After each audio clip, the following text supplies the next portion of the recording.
കഥയമവയുടെ പുതിയ എപ്പിസോഡിലേക്ക് സ്വാഗതം. രാമേന്ദ്രൻ സാർ ഇന്നലെ പറഞ്ഞത് നമ്മൾ ഗുരുവായൂരിൽ നിന്ന് ലോകം മുഴുവൻ കാൽനടയായി സഞ്ചരിച്ച് ഭാരതത്തിൻ്റെ ചൈതന്യം, സംസ്കൃതി ലോകത്തിന് പരിചയപ്പെടുത്തിയ ശിവപുരി ബാബയുടെ കഥയാണ്. ഒരുപാട് പേരത് കണ്ടു, നല്ല പ്രതികരണം. ലക്ഷക്കണക്കിന് ആളുകളൊന്നും കണ്ടില്ല. ഇതിപ്പോൾ നമ്മൾ രാമേന്ദ്രൻ സാറുമായിട്ട് ഞാൻ സംസാരിക്കുകയായിരുന്നു. ഇത്തരം പരിപാടികൾ, പ്രോഗ്രാമുകൾ അല്ലെങ്കിൽ കഥകൾ പറയുന്നത് ഒരു ക്ലാസ് പീപ്പിളിനെ മാത്രമേ ഇഷ്ടപ്പെടുന്നുള്ളൂ. ഒരു പ്രത്യേക തലത്തിലുള്ള ആളുകൾക്കാണ് ഇത് സംവേദനക്ഷമതയോടെ കേൾക്കാൻ പറ്റുന്നുള്ളൂ.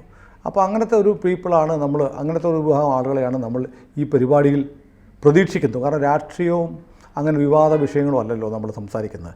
ഇന്ന് ശിവപുരി ബാബയ്ക്ക് പിന്നാലെ ഇന്ന് പറയാനുള്ളത് വടകരയിൽ നിന്ന് നമ്മുടെ ആധ്യാത്മിക ചൈതന്യത്തിന് വലിയ സംഭാവനകൾ നൽകിയ നിത്യാനന്ദ സ്വാമിയെക്കുറിച്ചാണ്. നിങ്ങൾ എത്ര പേര് സ്വാമിയെക്കുറിച്ച് കേട്ടിട്ടുണ്ടെന്നറിയില്ല. രാമേന്ദ്ര സാറിന് ഏറ്റവും പ്രിയപ്പെട്ട, എന്നോട് പറഞ്ഞത് രാമേന്ദ്ര സാറിൻ്റെ ഹൃദയത്തോട് ചേർന്ന് നിൽക്കുന്ന ആളാണ് സ്വാമി എന്നാണ്.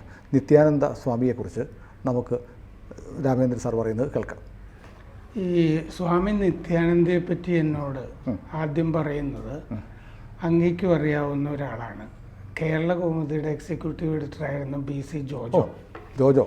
BC ജോജോയ്ക്ക് ഈ ഒരു ആത്മീയ തലമുള്ളത് അധികം ആളുകൾക്ക് അറിഞ്ഞുകൂടാ. കാരണം ജോജോയെ പറ്റി സംസാരിക്കുമ്പോൾ ജോജോയോട് ശത്രുതയുള്ള ധാരാളം ആളുകൾ, ഒരുപാട് പേര്. ജോജോയുടെ സുഹൃത്തായതുകൊണ്ട് എന്നോടും ശത്രുത ഉണ്ടായിരുന്ന ഒരുപാട് പേരുണ്ട് ആ കാലത്ത്. അതെ, അപ്പോൾ അങ്ങനെ ആളുകൾ ധാരാളം പറയാറുണ്ട്. പക്ഷെ ജോജോ എന്നോട് സംസാരിക്കുന്നതൊക്കെ ഈ ആത്മീയ കാര്യങ്ങളായിരുന്നു. പത്രപ്രവർത്തനവുമായി ബന്ധപ്പെട്ട് യാതൊന്നും സംസാരിക്കും. അതെ. അതായത് ജോജോ അകാലത്തിൽ നമ്മളെ വേർവിട്ടു പോയ മലയാളത്തിലെ ഏറ്റവും മികച്ച മാധ്യമ പ്രവർത്തകരിൽ ഒരാളായിരുന്നു. എൻ്റെ വളരെ അടുത്ത സുഹൃത്തായിരുന്നു. അദ്ദേഹത്തിൻ്റെ കുടുംബവുമായി എനിക്ക് വളരെ അടുത്ത ബന്ധമുണ്ട്. അദ്ദേഹത്തിൻ്റെ മകൻ ദീപു എറണാകുളത്ത് പഠിക്കുമ്പോൾ ഞാനായിരുന്നു ലോക്കൽ ഗാർഡിയൻ. അപ്പോൾ ജോജോ ഇടയ്ക്ക് എറണാകുളത്ത് വന്നിട്ട് എന്നെ വിളിക്കും. ഈ എവിടെയെങ്കിലും മുറിയൊക്കെ എടുത്തിട്ട് ചെന്ന് കഴിഞ്ഞാൽ പിന്നെ ശ്രീനാരായണ ഗുരുവിൻ്റെ ഈ സ്തോത്രകൃതികളോ രചനകളോ ഒക്കെ ഇങ്ങനെ കാണാപ്പാടം പറഞ്ഞു. അത് അസാമാന്യമായ ഒരു കഴിവായി തോന്നിയിട്ടുണ്ട്. ഗുരുവിൽ ശരിക്കും ഒരു അതോറിറ്റി ആയിരുന്നു എന്ന് തന്നെ ജോജോയെ പറ്റി പറയാം. അങ്ങനെ ഫോണിലൊരിക്കൽ ഭാര്യ പ്രൊഫസർ സുഷമ കൊല്ലം SN കോളേജ്, വർക്കല SN കോളേജിൽ അധ്യാപികയായിരുന്നു. അപ്പോൾ ചില സമയത്ത് വരുന്നതൊക്കെ ഔട്ട് ഓഫ് ദ ബോക്സ് ഐഡിയാസൊക്കെ ആയിട്ട് ലോകത്തിനെ നന്നാക്കാൻ, ഇന്ത്യയെ നന്നാക്കാൻ, നമ്മുടെ കാർഷിക രംഗം നന്നാക്കാൻ.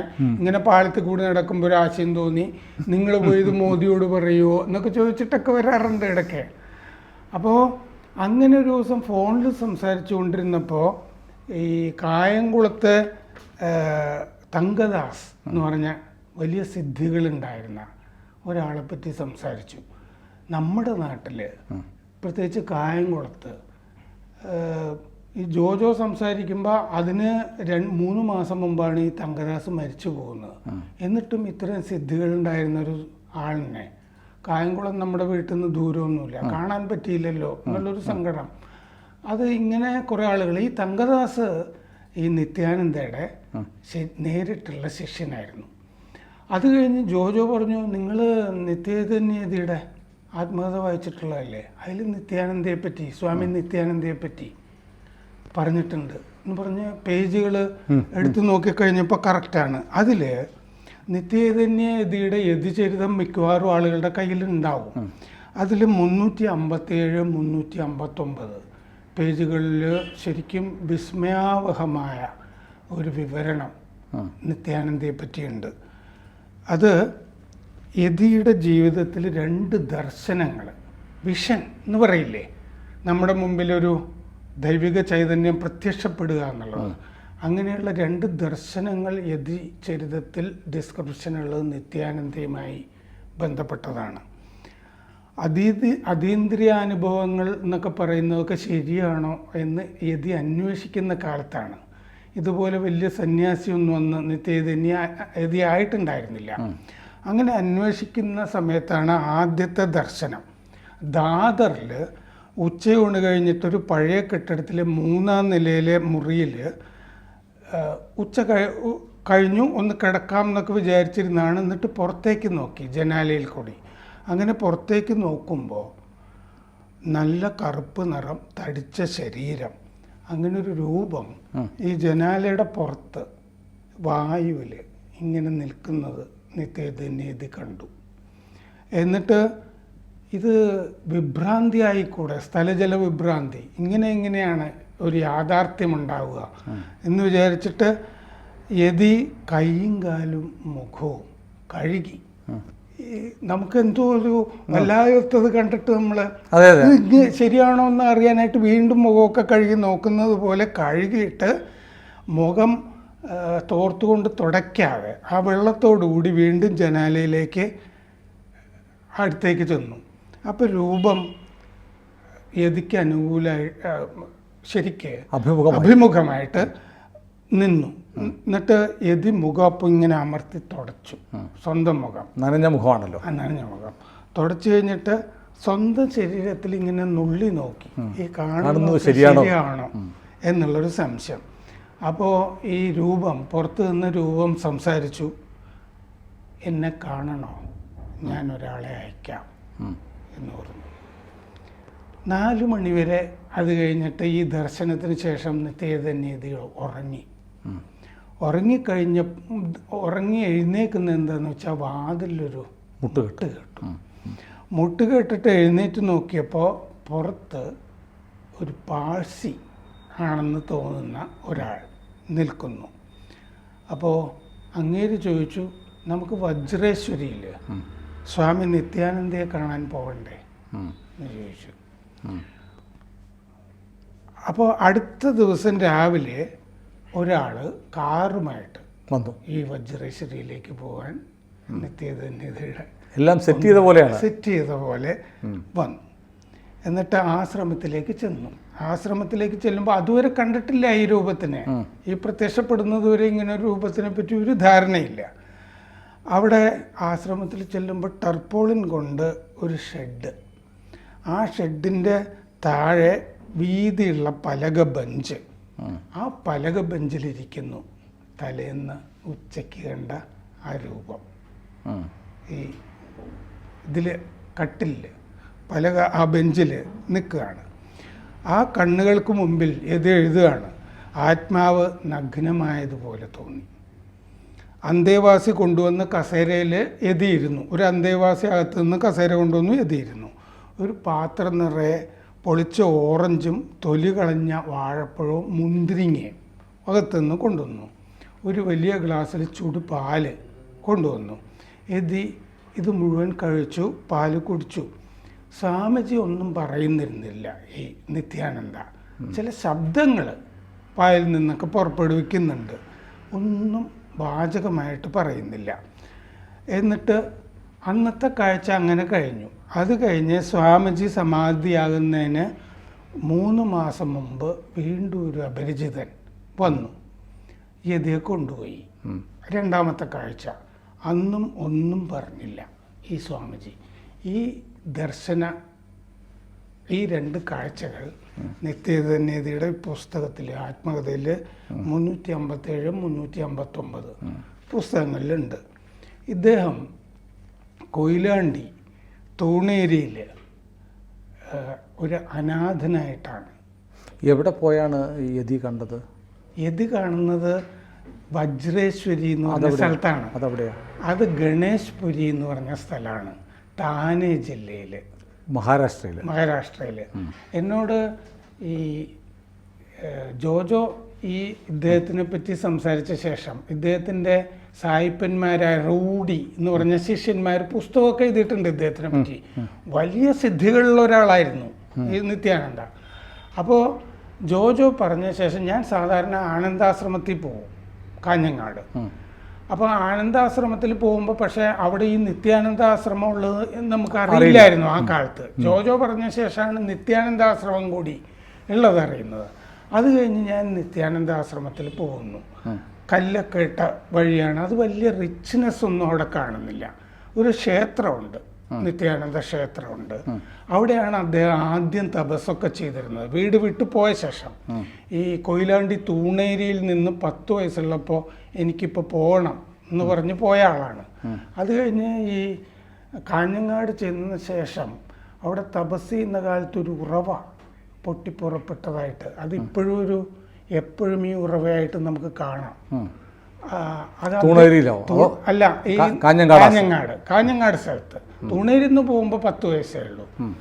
അപ്പോൾ ആ കാഞ്ഞങ്ങാട് ഈ ക്ഷേത്രത്തിനോട് ചേർന്ന് ഈ ഉറവ ഇങ്ങനെ ഒഴുകിക്കൊണ്ടിരിക്കുന്നത് നമുക്ക് കാണാം. അപ്പോൾ അത് കഴിഞ്ഞ് എൻ്റെ മകൾക്ക് ടിസ്സില്ലേ, Tata institute of social sciences ബോംബെയിൽ, അവിടെ ഒരു 2 മാസത്തിനകം മകൾക്ക് അവിടെ ഒരു ഇൻ്റർവ്യൂ ഉണ്ടായിരുന്നു. അത് കഴിഞ്ഞ് അപ്പോൾ ഞാൻ മകളോട് പറഞ്ഞു, എനിക്കൊരു സ്ഥലത്ത് പോകാനുണ്ട്, അതുകൊണ്ട് നമുക്ക് ഒരു ദിവസം നേരത്തെ പോവാം എന്ന് പറഞ്ഞിട്ട് നേരത്തെ പോയി ഒരു ദിവസം. എന്നിട്ട് ഞാൻ മകളെയും കൂട്ടി ഈ ട്രെയിനിൽ ദാദർ വരെ പോയിട്ട് അത് കഴിഞ്ഞ് ബസ്സിൽ ഈ ഗണേഷ്പുരി പോയിട്ട് അവിടുന്ന് വജ്രേശ്വരി ഇവിടെ ഉച്ചയൊക്കെ കഴിഞ്ഞപ്പോൾ, രാവിലെ പുറപ്പെട്ടതാണ്, അപ്പോഴാണ് എത്തിയത്. ഉച്ചയൊക്കെ കഴിഞ്ഞിട്ട് അവിടെ എത്തി. അപ്പോൾ വജ്രേശ്വരിയിൽ അതിഗംഭീരമായ, അത് അവിടെയാണ് സമാധി സ്ഥലം, അവിടെ ഗംഭീരമായ ഒരു തീർത്ഥം കുളം, അതിൽ എപ്പോഴും ഒരു നിശ്ചിത ചൂട് ആ വെള്ളത്തിന് ഉണ്ടാവും എന്നാണ് പറയുന്നത്. പിന്നെ അവിടെ ഈ സമാധി സ്ഥലത്ത് വലിയ ഒരു ക്ഷേത്രവും കാര്യങ്ങളും ഒക്കെ ഉണ്ട്. അപ്പോൾ കേരളത്തിൽ നിന്ന് വന്ന ആളാണ് എന്ന് പറഞ്ഞപ്പോൾ പ്രത്യേക പരിഗണനയും കാര്യങ്ങളൊക്കെ അവിടെ കിട്ടി. അപ്പോൾ ഈ കൊയിലാണ്ടിയിൽ തൂണേരിയിൽ കൃഷിപ്പണിക്കാരായ ചാത്തു, ഉണ്ണിയമ്മ, അവർക്കൊരു ദിവസം പറമ്പിൽ നിന്ന് കിട്ടിയ കുഞ്ഞാണ് ഈ നിത്യാനന്ദയായിട്ട് മാറിയത്. അവര് രാമൻ നായർ എന്നാണ് പേരിട്ടത്. അത് കഴിഞ്ഞ് അവര് രണ്ടുപേരും ഈ BR കൃഷ്ണയ്യരുടെ തറവാട് വീടുണ്ടല്ലോ തലശ്ശേരിയിൽ, അവരുമൊക്കെയായിട്ട് ബന്ധപ്പെട്ട, അതായത് ഈ അദ്ദേഹത്തിൻ്റെ പേരായിട്ട് ജോജോ എന്നോട് പറഞ്ഞത് അഡ്വക്കേറ്റ് തന്നെയായിരുന്നു എന്നും കൃഷ്ണയ്യരുടെ ബന്ധുവാണെന്നും ഈശ്വരയ്യർ എന്നാണ് പേര് പറഞ്ഞത്. S ഈശ്വരയ്യരല്ല, BR കൃഷ്ണയ്യരുടെ കുടുംബത്തിലെ ആ കുടുംബത്തിലെ പണിക്കാരായിരുന്നു ഈ ചാത്തുവും ഭാര്യയും. അതുകൊണ്ട് അവർ ആ പണിക്കാർ രണ്ടുപേരും ഈ കുഞ്ഞിന് 6 വയസ്സാകുമ്പോഴേക്കും അവർ മരിച്ചുപോയി. അതിനു മുമ്പ് അവർ കുഞ്ഞിനെ ആ ഈശ്വരയ്യരെ ഏൽപ്പിച്ചു, കൃഷ്ണയ്യരുടെ കുടുംബത്തിലെ. അത് കഴിഞ്ഞിട്ടാണ് ഈ 10ാം വയസ്സിൽ അയ്യരോട് പറയുകയാണ്, എനിക്ക് ഉടനെ പോയേ തീരൂ, എനിക്ക് പോകണം. എവിടുന്ന് ഒരു വിളി ഉണ്ടായ പോലെയാണ് ആ പറഞ്ഞിരിക്കുന്നത്. അപ്പോൾ രാമനോട് പറഞ്ഞു, അയ്യർ പറഞ്ഞു, എൻ്റെ മരണസമയത്ത് വരണം കേട്ടോ എന്ന് പറഞ്ഞു. അതേറ്റു. അതുപോലെ ഈശ്വര ചൈതന്യമുള്ളൊരു കുഞ്ഞാണ് എന്ന് അദ്ദേഹത്തിന് തോന്നിയിരുന്നു ഈ രീതികളുമൊക്കെ കണ്ടിട്ട്. അത് കഴിഞ്ഞ് മരണസമയത്ത് തിരിച്ചു വരുന്നുണ്ട് കേട്ടോ ഈ അയ്യരുടെ ജീവിതത്തിൽ. അത് കഴിഞ്ഞ് കാഞ്ഞങ്ങാട്ടെ കാട്ടിലേക്ക്, ഈ വനത്തിലേക്കാണ് പോയത്. കാട്ടിൽ ചെങ്കല്ല് തുരന്ന് ഗുഹയുണ്ടാക്കി, ആ ഗുഹയുടെ അകത്താണ് തപസ് ചെയ്തത്. അവിടെ നിന്ന് സിദ്ധികൾ നേടി. ഇപ്പം നമ്മളവിടെ ചെല്ലുമ്പോൾ കാണുന്ന പാപനാശിനി തീർത്ഥം, അത് അദ്ദേഹം യോഗസിദ്ധി കൊണ്ട് സൃഷ്ടിച്ചതാണെന്നാണ് വിശ്വാസം. അഷ്ടസിദ്ധി ശിലകൾ അവിടെ കാണാം, അതുമൊക്കെ സ്വന്തമായിട്ട് കൊത്തിയുണ്ടാക്കിയതായിട്ടാണ് പറയുന്നത്. ജീവിതത്തിൽ മിക്കവാറും മൗനത്തിൽ തന്നെയാണ് കഴിഞ്ഞിരുന്നത്. അത് നിത്യേതന്യതി പോകുമ്പോഴും സംസാരിച്ചിട്ടില്ല. അപ്പോൾ പക്ഷേ കൂടെ ഉണ്ടായിരുന്ന ഈ ധ്യാനത്തിൻ്റെ സമയത്തുമൊക്കെ പറഞ്ഞുകൊണ്ടിരുന്ന കാര്യങ്ങളൊക്കെ സാധ്വി തുളസി എന്ന് പറഞ്ഞിട്ടൊരു ശിഷ്യ മംഗലാപുരത്ത് വെച്ചുണ്ടായിരുന്നു. അവർ എഴുതിയെടുത്തതാണ് ചിതാകാശ ഗീത. ഇത് ആ നിത്യാനന്ദാശ്രമത്തിൽ നിന്ന് എനിക്ക് കിട്ടി. ഞാൻ വായിച്ചിട്ടുള്ള ഏറ്റവും വലിയ ആധ്യാത്മിക ഗ്രന്ഥങ്ങളിൽ ഒന്നാണ് ഈ ചിതാകാശ ഗീത.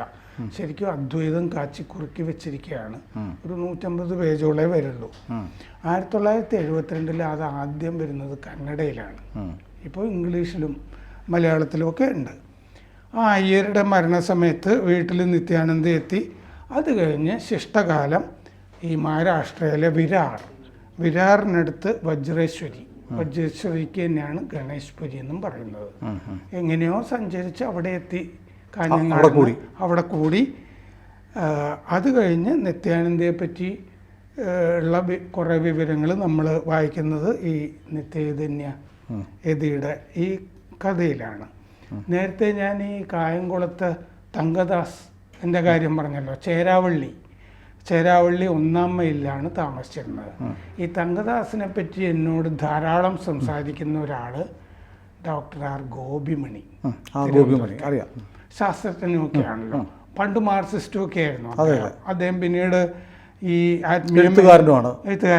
അപ്പോൾ തങ്കദാസുമായിട്ട് അസാമാന്യമായ മമതാബന്ധം സൂക്ഷിച്ചിരുന്ന ആളാണ് ഗോപിമണിയുടെ ഭാര്യ സോയ, ആ കുടുംബമൊക്കെ.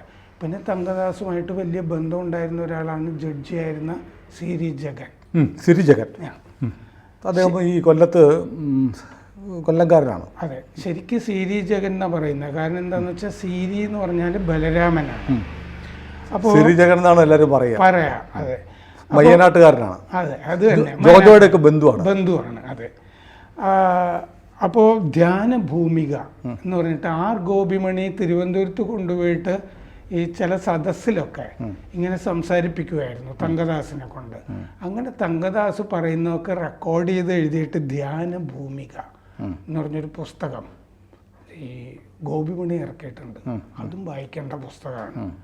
ഇദ്ദേഹം ഈ പറഞ്ഞിട്ടുള്ള കാര്യങ്ങൾ തങ്കദാസ് ഈ അദ്വൈതം കാച്ചിക്കുറുക്കി പറഞ്ഞത്. ഈ ബാല്യത്തിനും യൗവനത്തിനും ഇടയ്ക്ക് ഈ വജ്രേശ്വരിയിൽ പോയിട്ട് ശിഷ്യനാകാനായിട്ട് തങ്കദാസ് കുറെ കാലം കാത്തു കിടന്നു ഈ നിത്യാനന്ദയുടെ. അപ്പോഴൊന്നും അങ്ങനെ ശിഷ്യനായിട്ട് എടുത്തില്ല.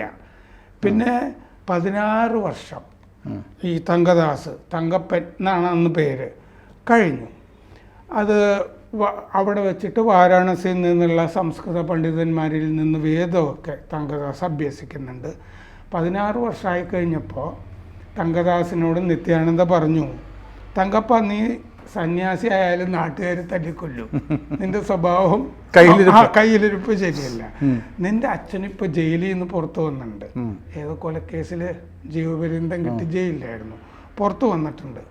കൊടുങ്ങല്ലൂർ മേമന ഇല്ലത്തിന് പുറത്ത് ചെന്ന് നിന്നാൽ തൊഴിൽ ചെയ്ത് കുടുംബം പോറ്റാനുള്ള വക കിട്ടും എന്ന് പറഞ്ഞു. അങ്ങനെ കൊടുങ്ങല്ലൂർ പോയി തിരിച്ച് നാട്ടിൽ ചെന്ന് ഗൃഹസ്ഥൻ ആയി, വിവാഹമൊക്കെ ചെയ്തിട്ട്. അതല്ലാതെ സന്യാസിയാകാൻ പറ്റില്ല എന്ന് നിത്യാനന്ദ പറഞ്ഞിരുന്നല്ലോ. ഉത്രാടം തിരുനാൾ മാർത്താണ്ഡവർമ്മയുടെ അസ്വാസ്ഥ്യം ഒരിക്കൽ ഉണ്ടായപ്പോൾ അദ്ദേഹം ഈ സഹായം തേടിയത് തങ്കദാസിൻ്റെ അടുത്താണ്. അത് സുഖപ്പെടുത്തിയപ്പോൾ കായംകുളത്ത് കുറേ സ്ഥലമൊക്കെ തങ്കദാസ് കരിമുഴുവായിട്ട് കൊടുത്തു. ഈ സ്വന്തം ഭാര്യ സോജയുടെയും സഹോദരി ദേവിയുടെയൊക്കെ ദുരിതങ്ങൾ നമ്മുടെ ഗോപിമണിയുടെ അതും തങ്കദാസാണ് മാറ്റിയതെന്നാണ് ഗോപിമണി പറയുന്നത്. ഗോപിമണി അങ്ങനെയാണ് കമ്മ്യൂണിസ്റ്റ് അല്ലാതെ ഈ ആത്മീയ പാതയിൽ വരുന്നത് എന്ന് പറയുന്നത്. പിന്നെ ഒരുപാട് പേര് തങ്കദാസിൻ്റെ ശിഷ്യരായിട്ട് വരുന്നുണ്ട്. ജില്ലാ ജഡ്ജി സോമരാജൻ സാറ്. പിന്നെ അദ്ദേഹത്തിൻ്റെ മകനാണ് സിരി ജഗൻ. തങ്കദാസിൻ്റെ പലതരം അത്ഭുത പ്രവൃത്തികളൊക്കെ അവർ കണ്ടതായിട്ട് പറയുന്നുണ്ട്. ഹോരാശാസ്ത്രം നിങ്ങളുടെ പ്രോബബിലിറ്റി തീര് തന്നെയാണെന്ന് തങ്കദാസ് ഗോപിമണിയോട് പറയുന്നുണ്ട്. ഇതെല്ലാം ചേർത്ത് ഈ പറഞ്ഞതൊക്കെ കേട്ട് പുസ്തകമാക്കാമെന്ന് പറഞ്ഞപ്പോൾ തങ്കദാസ് ഗോപിമണിയോട് പറഞ്ഞതായിട്ട് ഗോപിമണി എന്നോട് പറഞ്ഞു, 10 പൈസയ്ക്ക് നിങ്ങൾക്ക് പുറത്ത് കിട്ടുന്ന ഹരിനാമ കീർത്തനത്തിൽ ഇതൊക്കെ തന്നെ ഉണ്ട്. ഞാൻ കുറച്ച് ചമൽക്കാരത്തിൽ പറയുന്നു എന്നേ ഉള്ളൂ, ഹരിനാമ കീർത്തനം വായിച്ചാൽ മതി എന്ന് പറഞ്ഞു. അപ്പോൾ ഗോപിമണിയുടെ ഭാര്യ സോജയ്ക്ക് സെക്രട്ടേറിയറ്റിൽ ജോലിയിൽ പ്രശ്നമൊക്കെ ഉണ്ടാവും എന്നൊക്കെ ഉള്ളത് നേരത്തെ പറഞ്ഞിരുന്നു. അതിന് പരിഹാരമായിട്ട് ഭീമാപ്പള്ളിയിൽ പോയിട്ട് വ്യാസി ഓദിക്കണം എന്നാണ് ഇദ്ദേഹം പറഞ്ഞത്. അത് ശരി, ഭീമാപ്പള്ളിയിലെ ഒരു സംഗതി ചെയ്യാനാണ് പറഞ്ഞത്. ഇങ്ങനെ നീണ്ട കഥകൾ ഈ ഗോപിമണി നമ്മളോട് പറഞ്ഞുകൊണ്ടിരിക്കുന്നു. നിത്യാനന്ദയ്ക്ക് സമാധിക്ക് ശേഷം ഈ അമേരിക്കൻ പുരാവസ്തു വ്യാപാരി വലിയ വ്യവസായി റൂഡിക്ക് ദർശനം ഉണ്ടായി എന്ന് റൂഡി എഴുതിയിട്ടുണ്ട്. നിത്യാനന്ദയുടെ സമാധിയാകുന്നതിന് 2 വർഷം മുമ്പ് വജ്രേശ്വരിയിൽ വന്ന് റൂഡി ഇദ്ദേഹത്തിനെ കണ്ടിരുന്നു, നിത്യാനന്ദയെ. സ്വാമി രുദ്രാനന്ദ എന്നാണ് പിന്നീട് റൂഡി അറിയപ്പെട്ടത്. Rudi in his own words spiritual cannibalism എന്ന് പറഞ്ഞൊരു പുസ്തകം എഴുതി. റൂഡിയെപ്പറ്റി John Mann before the sun meeting Rudi എന്ന് പറഞ്ഞൊരു പുസ്തകം എഴുതിയിട്ടുണ്ട്. റൂഡി വിമാനാപകടത്തിലാണ് മരിച്ചത്. അപ്പോൾ നിത്യാനന്ദയുടെ ശിഷ്യൻ സ്വാമി മുക്താനന്ദ വിദേശങ്ങളിൽ പ്രസിദ്ധനായി വിവാദങ്ങളിലൊക്കെ പെട്ടു. Muktananda Bhagawan Nityananda of Ganeshpuri play of consciousness എന്ന് പറഞ്ഞൊരു പുസ്തകം എഴുതിയിട്ടുണ്ട്. അതിൽ നിന്നാണ് കുറേ വിവരങ്ങൾ നമുക്ക് കിട്ടുന്നത്. നമ്മൾ സാധാരണ പറയുന്നത് പോലെ മലയാളിയായിട്ടും നമ്മളറിയാതെ പോകുന്നു. നമ്മളറിയാതെ അതാണ്. പോകുന്ന പക്ഷേ ലോകം അറിയുന്നുണ്ട്. ലോകത്ത് ഒരുപാട് പേര് നമ്മുടെ നാട്ടിൽ നിന്ന് പോയി ആത്മീയ പാതയിൽ സഞ്ചരിച്ച് വലിയ പ്രകാശഗോപുരങ്ങളായി ലോകത്തിലെ ഒരുപാട് ആളുകൾക്ക് വെളിച്ചം കൊടുക്കുമ്പോൾ നമ്മൾ അറിയുന്നില്ല. കാരണം നമ്മൾ ഈ പറയുന്ന കമ്മ്യൂണിസം എന്നൊക്കെ പറഞ്ഞുള്ള സാധനത്തിൽ മുറുകെ പിടിച്ച് നമ്മൾ കിണറ്റിലെ തവളയെ പോലെ കൂപമണ്ഡൂകങ്ങളായി കഴിയുന്നതുകൊണ്ട് വെളിച്ചവും ശബ്ദവും സംഗീതവും ശാസ്ത്രവും വേദവും ഒന്നും നമ്മുടെ കാതുകളിൽ വീഴില്ല. കാഞ്ഞങ്ങാട്ടിങ്ങേര് തപസ് ചെയ്യുന്ന തുടക്കകാലത്ത് ഇവിടെ ഒരാൾ അവിടെ കുഴപ്പം ഗുരുവനത്തിൽ മറ്റേ ഗുഹകളൊക്കെ ഉണ്ടാക്കിയിരിക്കുന്നു. ഇതൊക്കെ പറഞ്ഞിട്ട് അന്നത്തെ കലക്ടർ സായിപ്പായിരുന്ന ആളുടെ അടുത്തൊക്കെ ആളുകൾ പോയി പരാതി കുഴപ്പമുണ്ടാക്കുക എന്നും പറഞ്ഞിട്ട്, എന്നിട്ട് കലക്ടർ വന്നിട്ട് ഈ ചെങ്കൽപ്പാതയെ കൂടി പോയിട്ട് കാട്ടിൽ പോയിട്ട് ഇങ്ങനെ പോയി കണ്ടു. അവർ തമ്മിൽ എന്തെങ്കിലും സംസാരിച്ചിട്ടുണ്ടാകും, നമുക്കറിയില്ല. എന്നിട്ട് ആൾക്കൂട്ടത്തിനോട് കലക്ടർ പറഞ്ഞു, ആരും അയാളെ ശല്യപ്പെടുത്തരുത്, അയാൾ അവിടെ എങ്ങനെ തപസ് ചെയ്തോട്ടെ എന്ന് പറഞ്ഞു. സായിപ്പിനുണ്ടായ ബോധം നമ്മുടെ നാട്ടുകാർക്കില്ല. അതെ, അതാണ്. ഇങ്ങനെ ഈ സത്യത്തിൽ നമ്മൾ ഈ കേരളത്തിൽ നിന്നുള്ള ഇങ്ങനെ ആത്മീയ പാതയിൽ സഞ്ചരിച്ച ആളുകളുടെ കഥ പറഞ്ഞാൽ ഇത് എത്ര റിച്ചായിട്ടുള്ള ഐശ്വര്യം പൂർണ്ണമായ കഥകളാണ് എന്നുള്ളത് നമുക്കറിയാം. പിന്നീടാണ് ഇങ്ങനത്തെ രാഷ്ട്രീയവും കാര്യങ്ങളും ഒക്കെ വന്നിട്ട് ഇതൊക്കെ തട്ടിത്തകർത്ത് ഒക്കെ നൈമിഷികമായിരുന്നു. അതെ അതെ അതെ. നമ്മൾ ഈ നിരന്തരം നമ്മുടെ ചാനലിൽ രാഷ്ട്രീയമാണ് പറയുന്നത്. രാഷ്ട്രീയമൊക്കെ പറയുമ്പോൾ നമുക്ക് വേറെ ഒരു നമ്മുടെ രക്തത്തിൽ വേറൊരു കലർപ്പാണ് വരുന്നത് അല്ലേ, ഒരു ചൂടും ചൂരും ഒക്കെ വന്നിരിക്കും. അതിനിടയ്ക്ക് ഈ രാഷ്ട്രീയത്തിലെ കാര്യങ്ങളൊന്നും അത്ര നന്മയുള്ള കാര്യങ്ങളൊന്നും അല്ല പറയുന്നത്. വളരെ നെഗറ്റീവായ കാര്യങ്ങൾ, ഭൗതികമാണ്, നമുക്ക് സന്തോഷം തരുന്നതല്ല, നമ്മൾ ഭയമുണ്ടാക്കുന്നതും അസ്വസ്ഥത ഉണ്ടാക്കുന്നതുമായ കാര്യങ്ങൾ ഇങ്ങനെ പറയുമ്പോൾ ആളുകൾക്ക് ഒരു ആശ്വാസത്തിൻ്റെ ഇളം കാറ്റ് പോലെ ആവട്ടെ എന്ന് വെച്ചിട്ടാണ് നമ്മൾ കഥേമമയിൽ ഇത്തരം ആധ്യാത്മിക പുരുഷന്മാരുടെ ചൈതന്യങ്ങൾ, ഞാൻ അവരെ പ്രകാശഗോപുരങ്ങൾ എന്നാണ് പറയുന്നത്, ആ പ്രകാശഗോപുരങ്ങളെ നമ്മുടെ മുന്നിലേക്ക് ഇവർക്ക് സ്വന്തമായിട്ടൊന്നും വേണ്ടിയിരുന്നില്ല. അതാണ് ഇന്നലെ നമ്മൾ പറഞ്ഞില്ലേ, ശിവപുരി ബാബ ഒരു സഞ്ചി നിറയെ രത്നങ്ങളുമായി പോയി, ചോദിക്കുന്നവർക്കെല്ലാം അങ്ങോട്ട് കൊടുക്കുകയാണ്, ഒരിടത്തും പോയി ഭിക്ഷ എടുത്തിട്ട്. വൈസ് ചാൻസലർ ആകാൻ മദൻ മോഹൻ മാളവ്യ പറഞ്ഞപ്പോൾ 50,000 രൂപ ഇരിക്കട്ടെ യൂണിവേഴ്സിറ്റി കൊടുത്തിട്ട് എത്ര വർഷം മുമ്പ് നടന്ന ആലോചിക്കണം. അപ്പോൾ അങ്ങനെയുള്ള മഹാപുരുഷന്മാർ നമ്മുടെ മുന്നിലുണ്ടായിരുന്നു. ആ വെളിച്ചം കുറച്ച് നമ്മുടെ പ്രേക്ഷകർക്ക് കിട്ടട്ടെ. കഥേമമയിൽ നമ്മൾ ഒരുപാട് കഥകൾ പറയും. ഈ കൂട്ടത്തിൽ ഇതുപോലെ ആധ്യാത്മിക ബോംബെയിൽ പോകുമ്പോൾ സിദ്ധിവിനായക ക്ഷേത്രത്തിലൊക്കെ പോകുമ്പോൾ നമ്മുടെ ഒരാൾ അവിടെ വജ്രേശ്വരിയിലും ഉണ്ടെന്ന് കൂടി ഒന്ന് ഓർമ്മിക്കുക. അത് നമ്മുടെ ഒരു പ്രകാശമാണ്, നമ്മുടെ ചൈതന്യമാണ്, നമ്മുടെ സംസ്കൃതിയാണ്. അതുകൂടി നമ്മൾ നെഞ്ചോട് ചേർക്കണം. രാമേന്ദ്രൻ സാർ പറഞ്ഞു, സ്വാമി ഞാൻ നെഞ്ചോട് ചേർക്കുന്ന ഏറ്റവും വലിയ മഹാപുരുഷനാണെന്ന് പറഞ്ഞ പോലെ അങ്ങനെ ചേർത്ത് വെച്ചാൽ നമുക്ക് ജീവിതത്തിൽ വലിയ ഹതാശരായി നിൽക്കുമ്പോൾ നമുക്ക് മുന്നോട്ട് പോകാനുള്ളൊരു ഊർജ്ജം ലഭിക്കും. അതിന് കഥേമമ സഹായിക്കട്ടെ. പുതിയ കഥയുമായി നാളെ കാണാം. കൂടുതൽ വാർത്തകളും വിശേഷങ്ങളും നിങ്ങളിലേക്ക് എത്താൻ ABC മലയാളം സബ്സ്ക്രൈബ് ചെയ്യുക, ബെൽ ബട്ടണും അമർത്തുക.